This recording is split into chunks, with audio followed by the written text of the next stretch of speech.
और मुर्गा खाएंगे लोग, पैसा भी लेंगे, लेकिन वोट अपने बच्चों के नाम पे जनसुराज।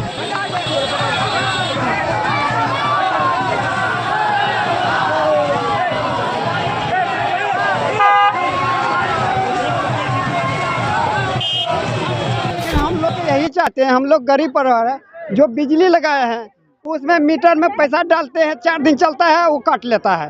हम लोग गरीब कहाँ से खाएंगे, कहाँ से उसमें डालेंगे। अलग अलग जगह पर जाकर अलग अलग तरह से प्रचार करते हैं, प्रसार भी करते हैं। वही हमारे साथ में जो देख रहे हैं आप लोग, यहाँ पे जो पब्लिक को नजर आ रहे हैं आप लोगों, और यहाँ पे जो सामने टेंट लगा हुआ देख रहे हैं, यहाँ पे प्रशांत किशोर जी जनसुराज का जो नेताजी हैं वो अभी आए थे। और बाकी यहाँ पे बहुत सारे लोग टोटो से आए, कोई ऑटो से आए, कोई पैदल भी आए, कोई भूख प्यासा भी त्याग कर प्रशांत किशोर की याद में यहाँ पे बैठकर उनके यादें में रहे, उनके बातों को सुने। बाकी प्रशांत किशोर में आखिर क्या है, कुछ तो ऐसा खास बात है जो आपको आपके न्यूज़ चैनल के माध्यम से इतना भीड़ देखने को मिला। नहीं तो ऐसा कुछ खास नहीं रहता, तो काहे के लिए इतना भीड़ आता, मतलब अपना काम रोजगार छोड़ के उसको सुनने के लिए। कुछ तो खासियत है उसमें और उसका हर मानसा है कि हर युवाओं को रोजगार मिले। सबसे पहले उसको मतलब ये नहीं है कि नल जल फलना चिलना, इस पर जरूरत नहीं है। युवाओं को रोजगार मिले, सबको सम्मान मिले।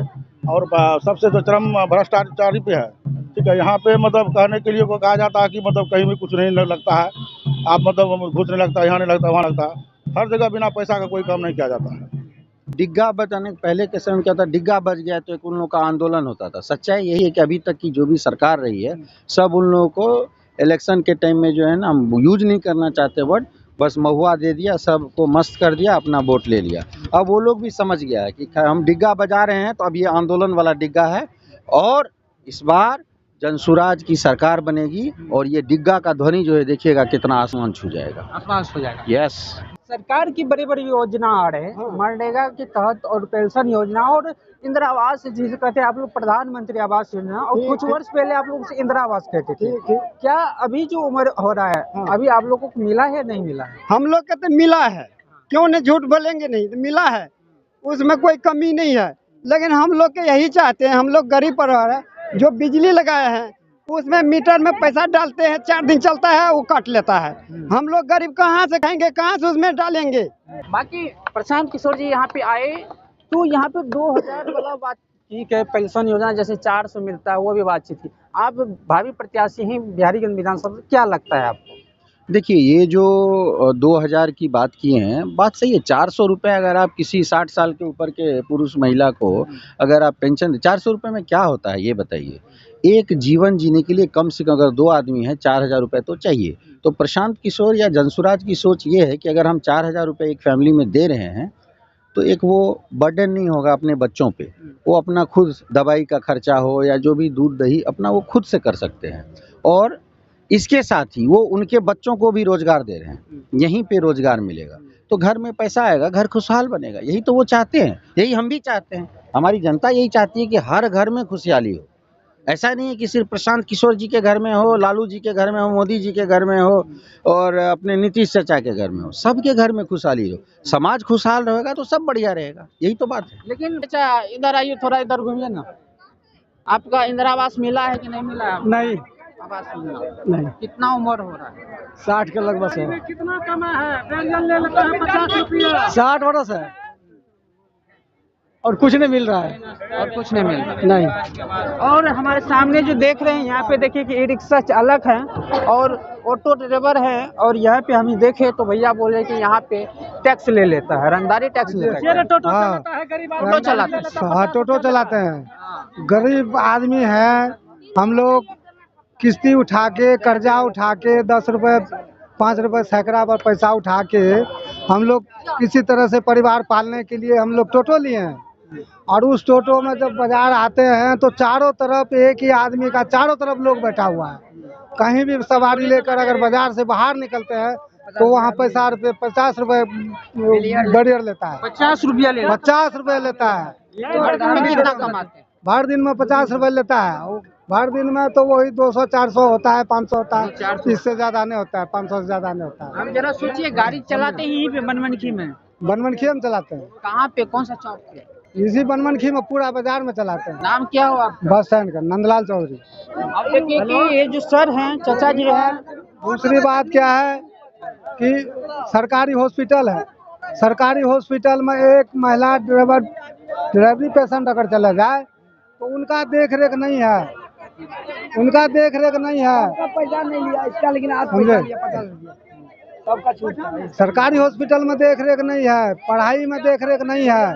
आंगनबाड़ी में जो बच्चों को खुराक मिलता है वो खुराक आंगनबाड़ी में बच्चों को नहीं मिलता है, बराबर नहीं मिलता है।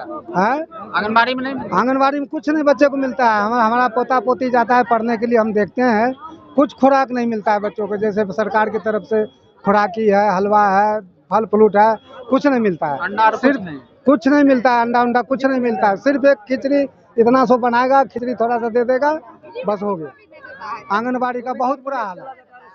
ही होगा इस बार, मुर्गा खाएंगे लोग, पैसा भी लेंगे, लेकिन वोट अपने बच्चों के नाम पे जनसुराज को देंगे, बच्चे के भविष्य के लिए। ये भी कहा जाता है कि लालू जी कहते हैं कि मेरे जातियां सबसे ज्यादा है, संख्या भी ज्यादा है, लेकिन यहाँ पे देखिए प्रशांत किशोर का जाति कम है। क्या लगता है कि यादव परिवार अगर ज्यादा है तो क्या लालू परिवार जीतेगा या प्रशांत किशोर जी जीतेगा? देखिए, प्रशांत किशोर जो है एक कोई छोटा मोटा आदमी है नहीं।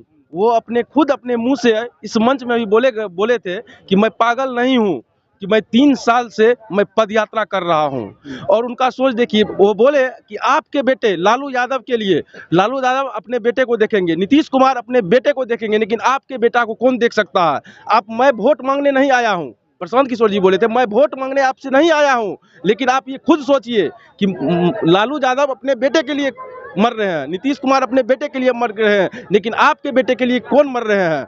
आपको रोजगार के मुद्दे में कोई आज तक चर्चा किया है? नहीं किया है। बिहार के लोग जाते हैं बम्बई, दिल्ली, पंजाब, खट के आ जाते हैं, वहाँ से आ जाते हैं, लेकिन उसको बिहार के नजरिया से 2 थप्पड़ देके उसको मार के भगाया जा सकता है। बात तो सही है। प्रशांत किशोर जी बहुत बड़े सोच थे और ये बहुत बड़े राजनीतिक गार थे। और इनका हर मोदी, घर घर मोदी को अगर बीजेपी भी बिहार में आया होगा तो वो प्रशांत किशोर जी हैं, जो बिहार में उसका नेतृत्व हुआ। उसका एक ही नारा था, हर मोदी, घर घर मोदी। और आज माननीय मुख्यमंत्री जी नीतीश कुमार जो आए हैं बिहार में, वो उसी का, प्रशांत किशोर जी का ही नारा है, जो आज बिहार में नीतीश कुमार भी आए हैं। तो प्रशांत किशोर खुद अपने मुंह से बोले, मैं कोई छोटा मोटा आदमी हूँ नहीं, मैं 10-10 मुख्यमंत्री को मैं बना चुका हूँ।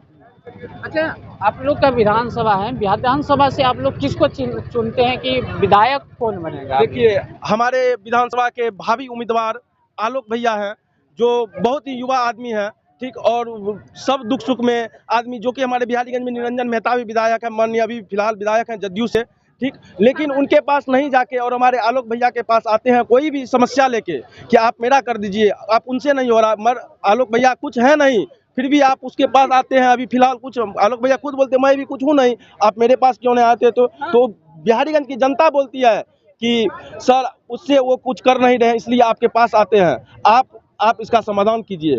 तो ये इसलिए बिहारीगंज की जनता आलोक भैया को इस बार टिकट जरूर देगी और जनसुराज से वो टिकट खड़ी होगी। और देखिए कि यहाँ पे जो पब्लिक लोग आए हैं, कोई ऑटो से आए, कोई रिक्शा से आए, कोई बेचारा पैदल भी आ गए हैं यहाँ पे जनसुराज की आवाज़ देखने, प्रशांत किशोर की आवाज़ देखने, प्रशांत किशोर की बातों को सुनने के लिए।